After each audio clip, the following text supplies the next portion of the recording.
Okay, good evening. Time being 6:01, I would like to call our Board of Health meeting to order. All members are currently present. Um, so first item on our agenda for today is our COVID-19 update. So I'll hand it over to Mr. Golightly. Hi, good evening, everyone.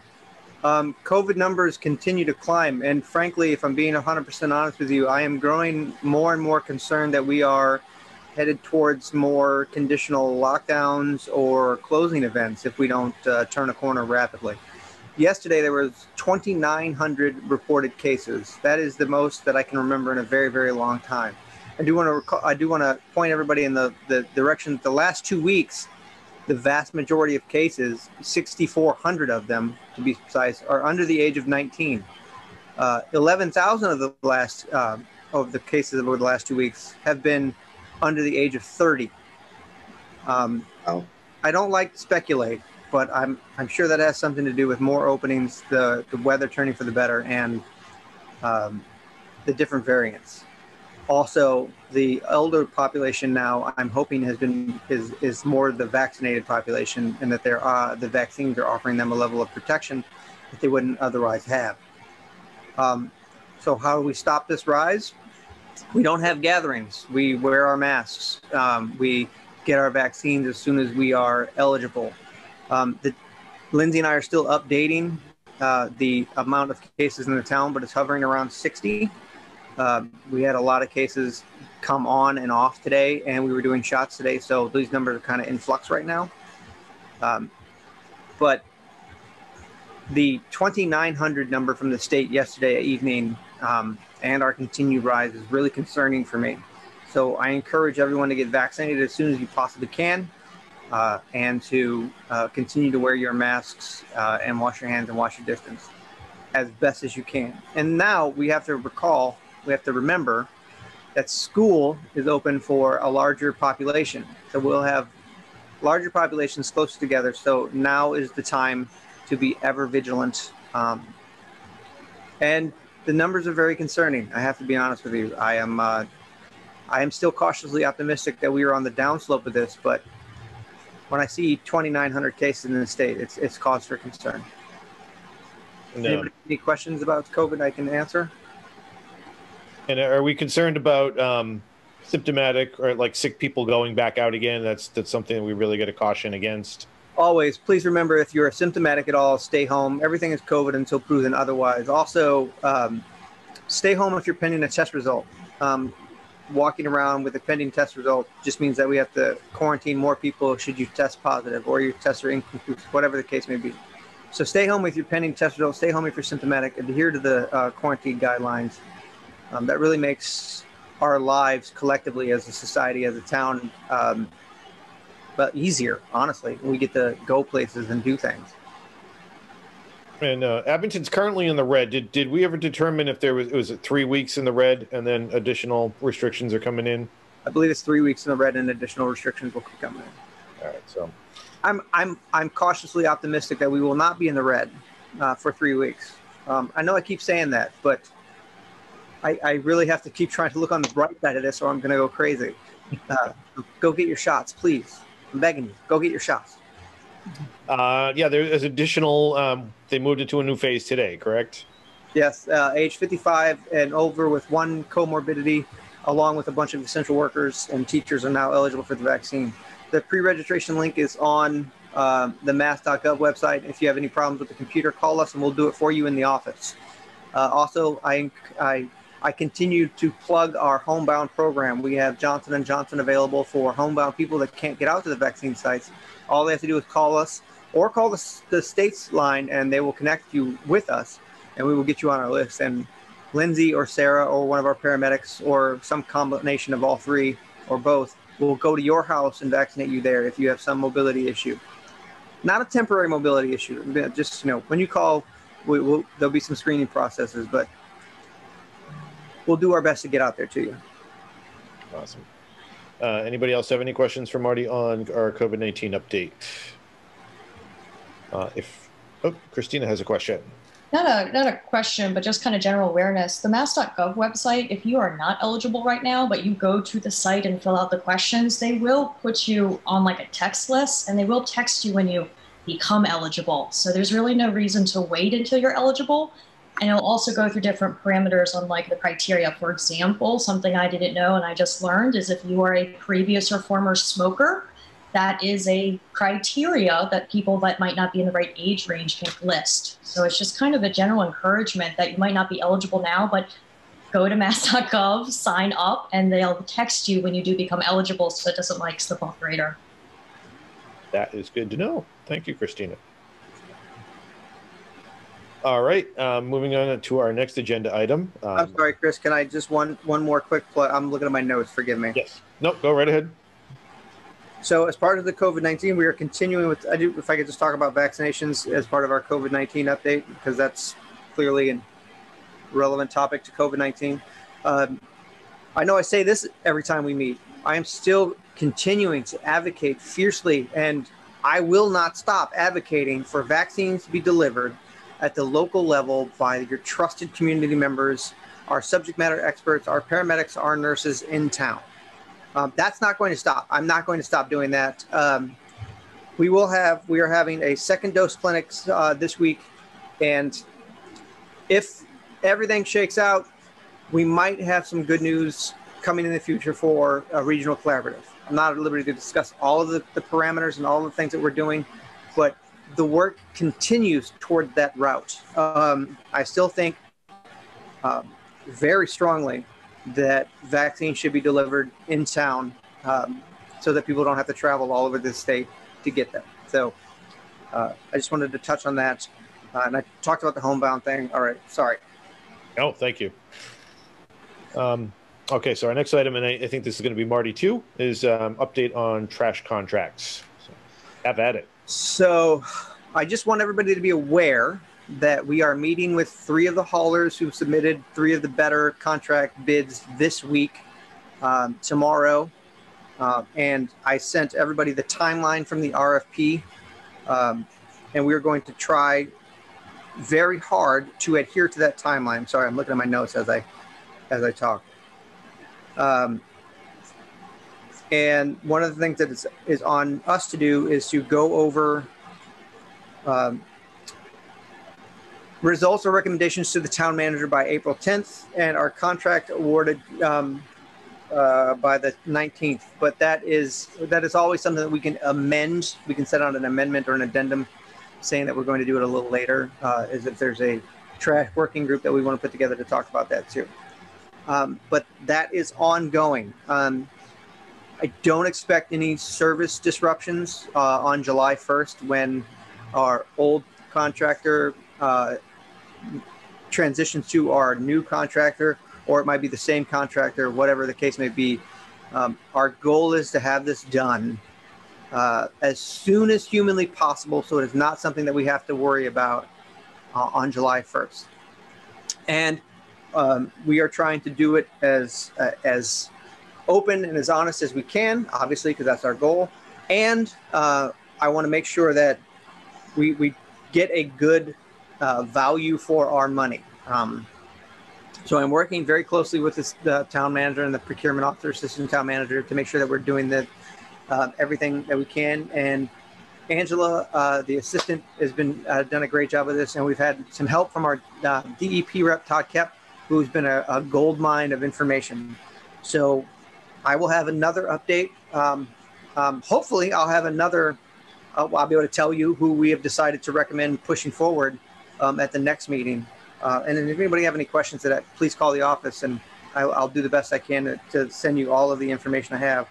And so we generated about almost 4,200 tons of waste last year, and about almost 1,600 tons of recycling for processing last year.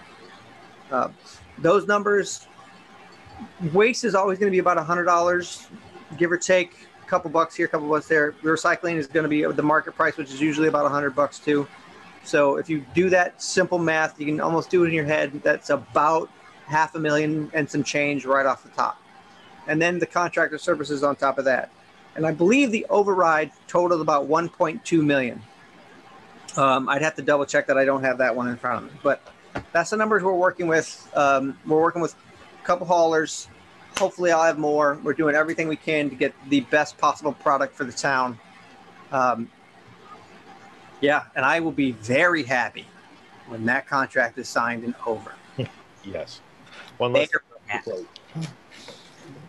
All right. Any questions from anybody on ongoing trash? Nope. Not. Our next agenda item is plastic bag ban enforcement discussion. And this was brought to us by Aaron. You want to speak on that, Aaron? Yeah, so it was brought to my attention that there were a few businesses in town that were not adhering to the regulation. So I threw that on the agenda. I just wanted us to remind everybody that that is in effect. Marty, I wanted to ask too, I know we talked a few weeks ago about sending out a letter as a reminder to all the businesses. And I just want to confirm that those did go out. With, they went out to the people who I know had been reported not adhering to it. If we want to send out something to all of the business that the Board of Health has licenses through, I can have Mary send out an email with the link to the regulation tomorrow. I think it would be beneficial to send something to everybody at this point, just because if the fact that we had a few that slipped through the cracks so long, I think it would just be better for us to make sure that everybody knows. No problem. I will ask Mary to do that tomorrow. I will ask her to send out an email to all of the businesses that have retail license with us and a link to the regulation. I think the moratorium that the governor put out and that we kind of started for the COVID muddied the waters. Yeah, definitely. Did that end in August or September? It was summertime. August. Yeah, it was definitely summertime. Right. So it's been a while. Like there was no grandiose announcement that was over. Right. I would have to check. So, my personal feeling, if we can do that, that'd be great. I think it would help curb some of that not following that regulation. So, that's all I had. Any questions or further discussion on plastic bag ban? And just a reminder for the business and for myself, I don't have the regulation in front of me. The first time it's a warning, and then is it the second offense is a fine? I can check right now. I got it pulled up. I have it. Second offense is a $50 fine. Third offense, $100, and fourth offense, $200. Okay. All right. Next item on our agenda is compost site update, and that's Marty. That is? It is. So I guess the compost site is open, right? Hang on. Sorry, my computer's... The compost site is open. The first weekend of the compost site was this Saturday. It will be open.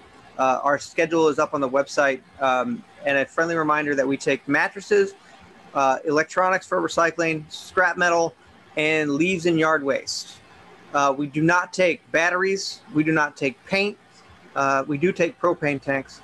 And the volunteers are not supposed to help you unload or load anything. I don't know what you'd be loading. Unload anything at the compost site. Remember that they are volunteers. They're there to take payment and to point you in the right direction. So please, that's what they're supposed to do. Cash is not acceptable. Please check our money order so we can use the receipts as much as possible. And if someone wants mulch, we're still working on that. We have plenty of it that was turned over that we ground up over the winter. So hopefully we'll start getting rid of all that as people want it. Yes, it will be open and the dates are up there. I think that's all we had on that about that. Okay. I just wanted to ask, are the compost bins available for sale right now? You know, offhand? We have them we have them. Email Angela or call us and we can arrange for you to come get them. Sorry, I don't know what they are. The cost of them is off the top of my head. Okay. I just heard it on the radio, so to make sure that we actually have them available. Yep, we just got a new shipment of them. Nice. Any other questions or discussion on the compost site? And thanks to all our volunteers out there on Saturdays. So our next item on the agenda is the interface referral service discussion and vote. So I put this back on the agenda. Initially, when we discussed this at our last meeting, I had emailed the folks at the interface referral service several times, letting them know that we were interested and we were going to be voting on it, and they had not responded. Interestingly enough, as soon as I emailed them that we voted to participate, I heard back from them. Unfortunately, it costs $16,000 a year for a town to participate. And as you can imagine, especially with COVID-19 this last year, that is not in the health department's budget. We did vote to participate, so I put it on the agenda, and I'm making a motion that we reverse that vote and not elect to participate due to budgetary constraints. I'll second that. All right, we have a second to not participate in the interfaith referral service. All in favor, please say aye. Aye. Aye. Any opposed?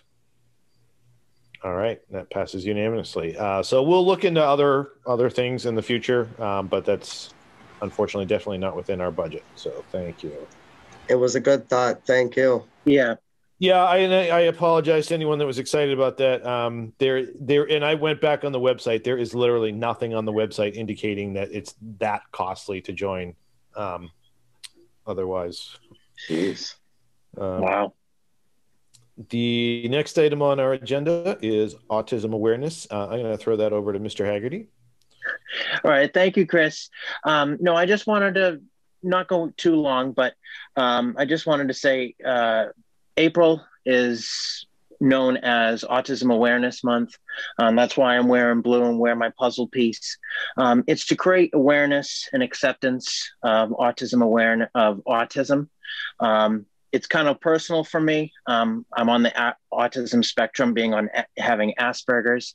But I think it's good to continue to, promoting autism awareness and acceptance.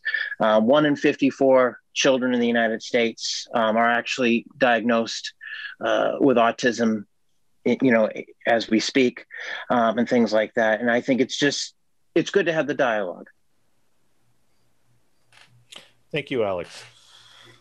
Anybody have any discussion on that before we move on?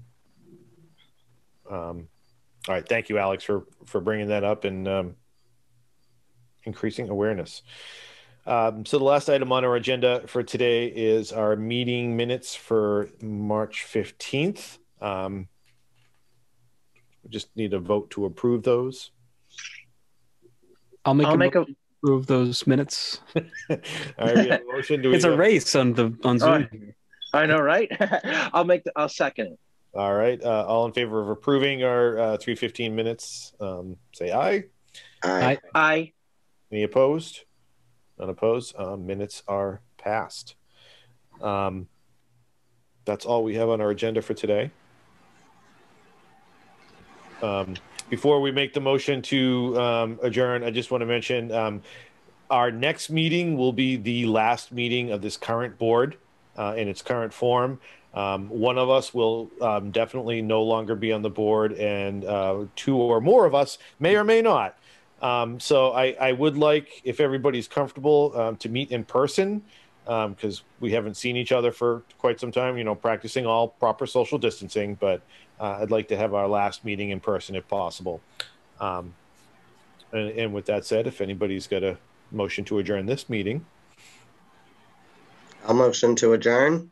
All right. Do I have a second? I'll second. All in favor of adjourning, please say aye. Aye. Aye. Opposed? No one ever opposes adjourning. So, meeting adjourned. Thank you, everybody.